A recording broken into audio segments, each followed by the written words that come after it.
Sunday Vespers. We're looking at the parables of Jesus, and we're looking this evening at the one about the pearl merchant found in Matthew chapter 13, verses 45 and 46. And the Bible says, or Jesus said, that again, the kingdom of heaven is like a merchant in search of fine pearls, who on finding one pearl of great value went and sold all that he had and bought it.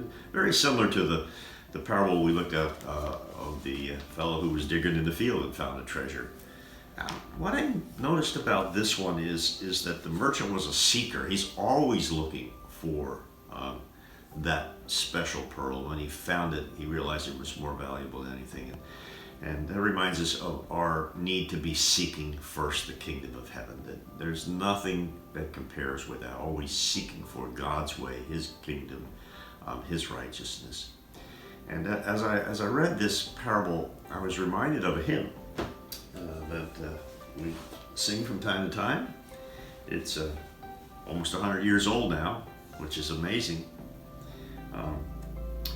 The words were written in 1922, and music was put to it by George Beverly Shea in 1939, and he's the one who really made this hymn kind of famous. It's entitled, "I'd Rather Have Jesus." It says, "I'd rather have Jesus than silver or gold. I'd rather be His than have riches untold. I'd rather have Jesus than houses or lands. I'd rather be led by His nail-pierced hand." Second verse says, "I'd rather have Jesus than men's applause. I'd rather be faithful to His dear cause. I'd rather have Jesus than worldwide fame. I'd rather be true to His holy name." And the chorus says, "Than to be the king of a vast domain and be held in sin's dread sway, I'd rather have Jesus than anything this world affords today." That became not only a theme song for George Beverly Shea, it became a theme of his life. He had the opportunity to sing in the secular world and make lots of money, and he was struggling with that. He'd been given an offer, and it kept him awake one night. He went to the piano and began to think about the words of this song, and he put music to it, and it really did become a theme of his life. I met him. I had the honor of meeting him back in the 1990s.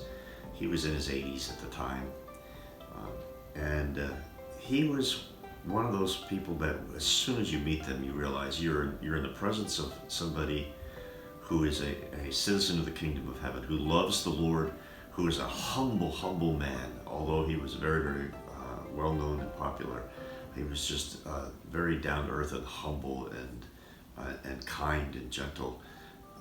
The fruit of God's Spirit was very evident in his life, and I really believe that part of it grew out of the time he made the decision that he'd rather have Jesus than anything else, and it profoundly set the course of his life. And that's my prayer for all of us, that we would decide that we need Jesus more than anything. We need to be citizens of the kingdom of heaven, and it's more valuable than anything else we could ever discover or find in this world. And so let's make that our goal, friends. Let's journey in that direction. God bless you. We'll see you next week.